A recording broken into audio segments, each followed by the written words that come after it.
ನಮಸ್ಕಾರಗಳೊಂದಿಗೆ ಇಂದಿನ ವಿಚಾರವನ್ನು ನಾವು ತಿಳ್ಕೊಳ್ಳುವುದಕ್ಕಿಂತ ಮುಂಚಿತವಾಗಿ ನಾನು ಮಾಡುತ್ತಿರುವಂತಹ ವಿಡಿಯೋಗಳನ್ನು ಎಷ್ಟೋ ಮಂದಿ ವೀಕ್ಷಣೆ ಮಾಡ್ತಾ ಇದ್ದೀರ. ತಮ್ಮೆಲ್ಲರಿಗೂ ನಾನು ಕೃತಜ್ಞತೆಯನ್ನು ಅರ್ಪಿಸುತ್ತಾ ಹಾಗೆಯೇ ಇದೇ ರೀತಿ ಮುಂದುವರಿಸ್ತಾ ಇದ್ದೀನಿ, ನೀವು ಪ್ರೋತ್ಸಾಹಿಸಿರಿ ಅಂತ ಹೇಳ್ತಾ ಮತ್ತೊಂದು ವಿಚಾರದೊಂದಿಗೆ ನಾನು ನಿಮ್ಮಲ್ಲಿಗೆ ಬರ್ತೇನೆ. ವಿಚಾರವನ್ನು ವಿನಿಮಯ ಮಾಡಿಕೊಳ್ಳೋಣ ಅಂತಕ್ಕಂಥದ್ದನ್ನು ಹೇಳಿರ್ತಕ್ಕಂಥದ್ದು ಸಹಜವಾಗಿ ಇರ್ತಕ್ಕಂಥದ್ದು. ಏನಪ್ಪ ವಿಚಾರ ಅಂತಂತ ಹೇಳಿದರೆ, ಕನಸು ಕಾಣುವ ಮುನ್ನ ಮನಸ್ಥಿತಿಯನ್ನು ಗಟ್ಟಿ ಮಾಡಿಕೊಳ್ಳಿ. ನೋಡಿ, ಆ ವಾಕ್ಯವನ್ನೇ ಎಷ್ಟು ಚೆನ್ನಾಗಿದೆ. ಕನಸು ಕಾಣುವ ಮುನ್ನ ಮನಸ್ಥಿತಿಯನ್ನು ಗಟ್ಟಿ ಮಾಡಿಕೊಳ್ಳಿ. ನಿಜ, ಇಂದಿನ ಸಮಾಜದಲ್ಲಿ ಪೋಷಕ ಬಂಧುಗಳು, ಮಕ್ಕಳು, ಯುವಕರು, ಇಡೀ ಜನ ಸಮೂಹವನ್ನೇ ಒಂದು ಜೀವ ಸಮೂಹವೇ ಅಂತ ಹೇಳ್ಬೋದು. ಹಲವಾರು ಕನಸುಗಳನ್ನು, ಯೋಜನೆಗಳನ್ನು, ಗುರಿಗಳನ್ನು ಇಟ್ಕೊಳ್ತಕ್ಕಂಥದ್ದು ಸಹಜವಾಗಿರುತ್ತೆ.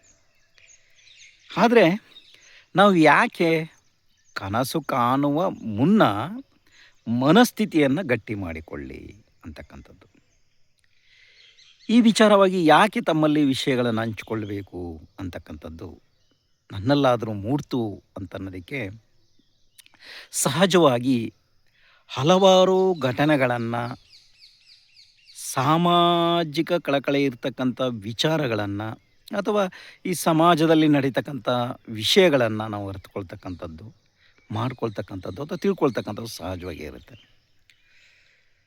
ನಮ್ಮ ತಂದೆ ತಾಯಿಗಳು ಸಾಮಾನ್ಯವಾಗಿ ಮಕ್ಕಳನ್ನು ಬೆಳೆಸುವ ಹಂತದಿಂದ ಹಿಡಿದು ವಿದ್ಯಾಭ್ಯಾಸದ ಹೊರಗೆ ಅಥವಾ ಅವನು ಉದ್ಯೋಗವನ್ನು ಗೀಡಿಸುವ ತನಕವನ್ನು ಕೂಡ ಪೋಷಕ ಬಂಧುಗಳು ಕನಸು ಕಾಣ್ತಕ್ಕಂಥದ್ದು ಸಹಜವಾಗಿರುತ್ತೆ.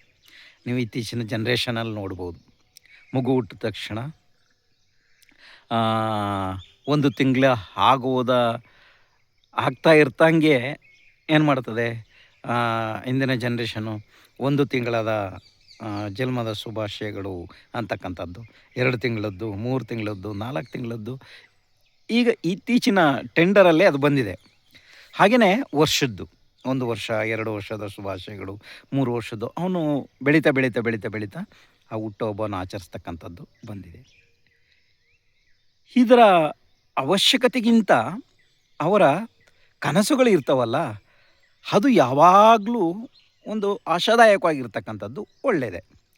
ಆದರೆ ಮುಂದೆ ಇದೇ ರೀತಿಯ ಕನಸುಗಳನ್ನು ಕಾಣ್ತಾ ಕಾಣ್ತಾ ಕಾಣ್ತಾ ಅವನ ವಿದ್ಯಾಭ್ಯಾಸದಿಂದ ಹಿಡಿದು ಅವನ್ನ ಒಂದು ಹಂತಕ್ಕೆ ಬಂದಾಗ, ಅವನ್ನ ಖಾಸಗಿ ಶಾಲೆಗೆ ಸೇರಿಸ್ಬೇಕು, ಗೌರ್ಮೆಂಟ್ ಶಾಲೆಗೆ ಸೇರಿಸ್ಬೇಕು, ಅವನು ಇಂಗ್ಲೀಷ್ ಮೀಡಿಯಮ್ಗೆ ಸೇರಿಸ್ಬೇಕು, ಕನ್ನಡ ಮೀಡಿಯಮ್ಗೆ ಸೇರಿಸ್ಬೇಕು, ಹೀಗೆಲ್ಲ ಹೋಗ್ತಕ್ಕಂಥ ಪ್ರಕ್ರಿಯೆಗಳು ಪ್ರಾರಂಭ ಆಗ್ತವೆ. ಸರಿ, ಅವನು ಯಾವುದೋ ಒಂದು ಹಂತದಲ್ಲಿ ವಿದ್ಯಾಭ್ಯಾಸವನ್ನು ಮುಗಿತಾ ಹೋಗ್ತಾ ಹೋಗ್ತಾ ಅಂತ ಸಂದರ್ಭದಲ್ಲೇ ಉದ್ಯೋಗ ಗೀಡಿಸ್ಕೊಳ್ತಕ್ಕಂಥ ಸನ್ನಿವೇಶ ಬರುತ್ತೆ. ಹಾಗೂ ಕೂಡ ತಂದೆ ತಾಯಿಗಳು ತಮ್ಮ ಕನಸುಗಳನ್ನು, ಇಲ್ಲ ಇಂಥದ್ದೇ ಆಗಬೇಕು, ಡಾಕ್ಟರೇ ಆಗಬೇಕು, ಇಂಜಿನಿಯರೇ ಆಗಬೇಕು, ಪೈಲಟೇ ಆಗಬೇಕು, ಸೈಂಟಿಸ್ಟೇ ಆಗಬೇಕು, ಹೀಗೆ ಹಲವಾರು ಕನಸುಗಳನ್ನು ಕಾಣ್ತಾ ಹೋಗ್ತಾರೆ. ಆದರೆ ತಮ್ಮ ಮಕ್ಕಳ ಮಾನಸಿಕ ಸ್ಥಿತಿಗತಿಗಳು ಮತ್ತು ಅವರ ವಿಚಾರ ವಿನಿಮಯಗಳು, ಅವರು ಸಮಾಜದಲ್ಲಿ ಹೇಗೆ ನಡವಳಿಕೆಯನ್ನು ಬೆಳೆಸ್ಕೊಳ್ತಾ ಇರತಕ್ಕಂಥದ್ದು, ಅದನ್ನೆಲ್ಲ ಗಮನಿಸಬೇಕಾಗ್ತದೆ. ಯಾಕೆಂದರೆ ನಾವು ಕಟ್ಟುವ ಕನಸು ಇಲ್ಲಿ ಒಡೆಯುವ ಸಂದರ್ಭ ಉಂಟಾಗ್ತಕ್ಕಂಥ ಚಾನ್ಸಸ್ ಇರುತ್ತೆ. ಯಾಕೆಂದರೆ ಎಷ್ಟೋ ಮಕ್ಕಳು ಹೇಳ್ಬಿಡ್ತಾರೆ, ನನ್ನಿಷ್ಟಕ್ಕೆ ಓದಿಸ್ಲಿಲ್ಲ, ನನ್ನಿಷ್ಟಕ್ಕೆ ನಾನು ಬೆಳೀಲಿಲ್ಲ, ನನಗೆ ಸ್ವತಂತ್ರನೇ ಸಿಗಲಿಲ್ಲ, ನಮ್ಮ ತಂದೆ ತಾಯಿಗಳು ಹೇಳ್ದಂಥ ರೀತಿಯಲ್ಲೇ ನಾನು ನಡ್ಕೊಂಡೆ. ಈ ವಿಚಾರವಾಗಿ ಹಲವಾರು ಮಕ್ಕಳು ಒಂದಲ್ಲ ಒಂದು ಸಂದರ್ಭದಲ್ಲಿ ಪ್ರಶ್ನೆಯನ್ನೇ ಎತ್ತು ಬಿಡ್ತಾರೆ. ಕೊನೆಗೆ ಮದುವೆ ವಿಚಾರಗಳೆಲ್ಲ ಅಂದರೂ ಆಗ್ಬೋದು, ಅವರು ನನ್ನ ವೈಯಕ್ತಿಕ ಅಭಿಪ್ರಾಯಗಳನ್ನೇ ಕೇಳಲಿಲ್ಲ ಅಂತಕ್ಕಂಥ ಸನ್ನಿವೇಶಗಳು ಬರ್ತವೆ. ಅದಕ್ಕೆ ನಾವು ಹೇಳ್ತಕ್ಕಂಥದ್ದು, ಕನಸು ಕಟ್ಟುವ ಮುನ್ನ ಮನಸ್ಥಿತಿಯನ್ನು ಗಟ್ಟಿ ಮಾಡಿಕೊಳ್ಬೇಕು. ಈಗ ಸನ್ನಿವೇಶಗಳು ಸೃಷ್ಟಿ ಆಗ್ತವೆ.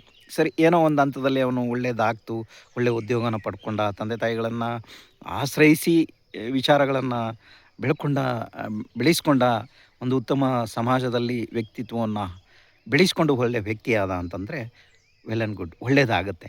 ಅದೇ ವ್ಯಕ್ತಿ ಸಮಾಜದಲ್ಲಿ ಇರ್ತಕ್ಕಂಥ ಇತರೆ ಚಟುವಟಿಕೆಗಳಲ್ಲಿ ಭಾಗಿ ಆದಾಗ ತಂದೆ ತಾಯಿಗಳ ಸ್ಥಿತಿಗತಿಗಳು ಏನಾಗಬೇಕು, ಇದು ನಾವು ಚಿಂತಿಸಬೇಕಾಗ್ತದೆ. ಇಲ್ಲ, ನಮ್ಮ ಒಳ್ಳೆಯ ಬೆಳವಣಿಗೆ, ಒಳ್ಳೆಯ ಸಂಸ್ಕಾರದಿಂದ ಬೆಳೆದಂಥ ಸಂದರ್ಭದಲ್ಲಿ ಮಕ್ಕಳು ಆಲ್ಮೋಸ್ಟ್ ಆಲ್ ಒಂದು ಒಳ್ಳೆಯ ಹಂತವರದೇ ತನಕ ಅವ್ರು ರೀಚ್ ಆಗ್ತಾರೆ. ಅಥವಾ ಒಳ್ಳೆಯ ಅಭ್ಯಾಸಗಳನ್ನು ಬೆಳೆಸ್ಕೊಂಡು ಒಂದು ಇಂಡಿಪೆಂಡೆಂಟ್ ಜೀವನ ಅಂದರೆ ಸ್ವತಂತ್ರ ಜೀವನವನ್ನು ಮಾಡ್ಕೊಳ್ಳಿಕ್ಕೆ ಅವ್ರು ಏನು ಮಾಡ್ತಾರೆ, ಒಂದು ಹನಿಯನ್ನು ಮಾಡ್ಕೊಳ್ತಾರೆ. ಜೀವನವನ್ನು ಕಟ್ಕೊಳ್ಬೇಕಪ್ಪ, ನಮ್ಮ ತಂದೆ ತಾಯಿಗಳ ಶ್ರಮ ಹಿಂಗಿದೆ ಅಂತಕ್ಕಂಥದ್ದು ಇರ್ತದೆ. ಅದಕ್ಕೆ ಮಕ್ಕಳಿಗೆ ಹೇಳ್ತಕ್ಕಂಥದ್ದು, ತಂದೆ ತಾಯಿಗಳ ಕಷ್ಟವನ್ನು ಮಕ್ಕಳಿಗೆ ಆಗಾಗ ಅನಲೈಸ್ ಮಾಡಬೇಕು, ವಿಚಾರಗಳನ್ನು ಹೇಳ್ಕೊಳ್ಬೇಕು ಒತ್ತೊಂದು. ಮತ್ತು ಸಮಾಜದಲ್ಲಿ ನಮ್ಮ ಬದುಕಿನ ನಡವಳಿಕೆ ಹೇಗಿರುತ್ತೆ ಅದನ್ನು ಆವಾಗ ತಿಳಿಸ್ಕೊಳ್ಬೇಕು. ಮತ್ತು ಕೆಟ್ಟದ್ದ್ಯಾವುದು ಒಳ್ಳೆಯದ್ಯಾವುದು ಅಂತಕ್ಕಂಥ ವಿಚಾರಗಳನ್ನು ಆಗಾಗ ಮಕ್ಕಳಿಗೆ ಹೇಳ್ತಾ ಇರಬೇಕು. ಒಂದು ವೇಳೆ ಅವನ ಕನಸುಗಳು ಈಡೇರದ ಹೋದಂಥ ಪಕ್ಷದಲ್ಲಿ ಎಷ್ಟೋ ಸನ್ನಿವೇಶಗಳು ನೋಡ್ತಾ ಇದ್ದೀವಿ. ತಂದೆ ತಾಯಿಗಳ ಮೇಲೆ ಮಕ್ಕಳು ಬೇಸರ ಪಡ್ಕೊಳ್ತಕ್ಕಂಥದ್ದು ಒಂದಾದರೆ, ಗಲಾಟೆಯನ್ನು ಮಾಡ್ತಕ್ಕಂಥ ಸನ್ನಿವೇಶಗಳು ಇರ್ತವೆ. ನಮಗಾಗಿ ನೀವು ಏನು ಮಾಡಿದ್ರಿ ಅಂತ ಪ್ರಶ್ನೆ ಮಾಡುವಂಥ ಸನ್ನಿವೇಶಗಳಿರ್ತವೆ. ಆದರೆ ಸಮಾಜದಲ್ಲಿ ಮಕ್ಕಳಿಗಾಗಿ ನಮ್ಮಲ್ಲಿ ಹೇಳ್ತಾರೆ, ಮಕ್ಕಳಿಗಾಗಿ ಆಸ್ತಿಯನ್ನು ಮಾಡಬೇಡಿ, ಮಕ್ಕಳನ್ನೇ ಆಸ್ತಿಯಾಗಿ ಮಾಡಿ. ಅವರಿಗೆ ಹಣಕಾಸನ್ನು ಅಥವಾ ಆಸ್ತಿ ಅಂತಸ್ತುಗಳನ್ನು ಸಂಗ್ರಹಿಸೋದಕ್ಕಿಂತ ಅವ್ನಿಗೆ ಒಳ್ಳೆಯ ವಿದ್ಯಾಭ್ಯಾಸವನ್ನು ಕೊಡಿ, ಒಳ್ಳೆಯ ಸಂಸ್ಕಾರವನ್ನು ಕೊಡಿ, ಒಳ್ಳೆಯ ಸಮಾಜದಲ್ಲಿ ಒಳ್ಳೆಯ ವ್ಯಕ್ತಿತ್ವವನ್ನು ಬೆಳೆಸ್ಕೊಳ್ಳೋಂಥ ಗುಣಗಳನ್ನು ಧಾರೆ ಎರೀರಿ. ಆಗ ನಮ್ಮ ಕನಸುಗಳನ್ನು ಕಟ್ಕೊಂಡದ್ದಕ್ಕೂ ಸಾರ್ಥಕ ಆಗುತ್ತೆ. ಒಂದು ವೇಳೆ ಆ ಕನಸುಗಳು ಈಡೇರದೆ ಇದ್ದಂಥ ಪರಿಸ್ಥಿತಿ ಇದ್ದಾಗೂ ಕೂಡ ನಮ್ಮ ಮನಸ್ಥಿತಿಗಳನ್ನು ಗಟ್ಟಿ ಮಾಡಿಕೊಳ್ಬೇಕು. ಎಷ್ಟೋ ಮಕ್ಕಳಿಗೆ ನೋಡ್ತೀವಿ, ಚೆನ್ನಾಗಿ ಓದಿಸ್ತಾರೆ, ಫಾರಿನ್ ಎಜುಕೇಷನನ್ನೇ ಕೊಡಿಸ್ತಾರೆ. ಎಷ್ಟೋ ಮಕ್ಕಳು ತಂದೆ ತಾಯಿಗಳನ್ನು ಬಿಟ್ಟು ಹೋಗ್ತಕ್ಕಂಥ ಸನ್ನಿವೇಶಗಳನ್ನು ನಾವು ತಿಳ್ಕೊಂಡಿದ್ದೀವಿ, ಓದಿದ್ದೀವಿ. ಎಷ್ಟೋ ಮಕ್ಕಳು ತಮ್ಮ ಫಾರಿನಲ್ಲಿ ಇದ್ಕೊಂಡೇ ತಂದೆ ತಾಯಿಗಳು ಕೊನೆಯ ಹಂತದಲ್ಲಿ ಅಂತಿಮ ದರ್ಶನವನ್ನು ಮಾಡಲಿಕ್ಕೂ ಬರದೇ ಇರತಕ್ಕಂಥ ಚಾನ್ಸಸನ್ನು ಕೂಡ ನಾವು ಇಷ್ಟು ವಿಚಾರಗಳನ್ನು ಓದಿದ್ದೀವಿ, ಕೇಳಿದ್ದೀವಿ.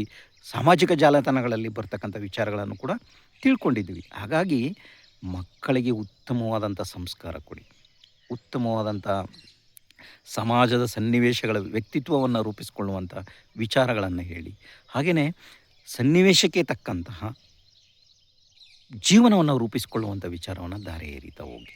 ಹಾಗೆ ಸಮಾಜದಲ್ಲಿರ್ತಕ್ಕಂಥ ಎಲ್ಲ ವಿಚಾರಗಳನ್ನು ಅವನಿಗೆ ಸ್ವತಂತ್ರವನ್ನು ಕೊಟ್ಟು ಆಗಾಗ ವಿಚಾರಗಳನ್ನು ತಿಳ್ಕೊಳ್ಳತಕ್ಕಂಥದ್ದಕ್ಕೂ ಕೂಡ ಅವಕಾಶಗಳನ್ನು ಕೊಡಿ.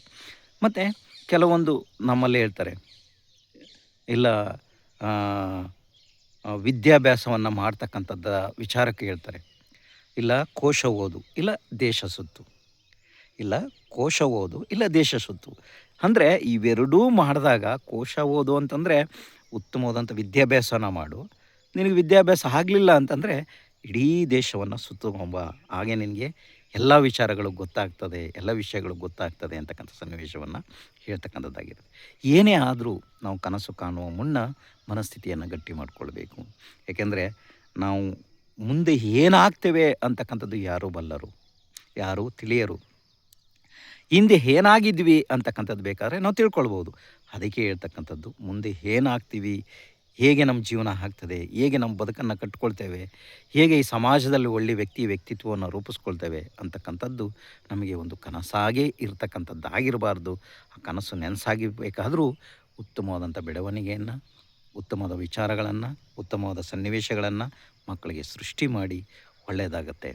ಒಂದು ವೇಳೆ ಆ ಸನ್ನಿವೇಶಗಳಲ್ಲಿ ಏನಾದರೂ ಅತಾಚುರ್ಯಗಳು ನಡೆದಂಥ ಸಂದರ್ಭದಲ್ಲೂ ಕೂಡ ನಮ್ಮ ಮನಸ್ಥಿತಿಯನ್ನು ಬಿಡಬಾರ್ದು. ಏನೋ ಒಂದು ದಾರಿ ಹೋಗ್ತಾ ಇದ್ದಾನೆ, ಒಂದು ಸನ್ನಿವೇಶದಲ್ಲಿ ಬದುಕ್ತಾ ಇದ್ದಾನೆ ಅಂತ ವಿಚಾರಗಳನ್ನು ಮಾಡ್ಕೊಳ್ತಾ, ಕನಸು ಕಾಣುವ ಮುನ್ನ ಮನಸ್ಥಿತಿಯನ್ನು ಗಟ್ಟಿ ಮಾಡ್ಕೊಳ್ಳಿ, ಕನಸು ಕಾಣುವ ಮುನ್ನ ಮನಸ್ಥಿತಿಯನ್ನು ಗಟ್ಟಿ ಮಾಡ್ಕೊಳ್ಳಿ. ಎಲ್ಲರಿಗೂ ಒಳ್ಳೆಯದಾಗತ್ತೆ. ಶುಭವಾಗಲಿ. ಮತ್ತೆ ಸಂಚಿಕೆಯಲ್ಲಿ ಭೇಟಿಯಾಗ್ತೇನೆ. ಬಸವರಾಜ್ ಎಂ ಮಲ್ಲಮ್ಮನಹುಂಡಿ. ನಮಸ್ಕಾರಗಳೊಂದಿಗೆ ಧನ್ಯವಾದಗಳು.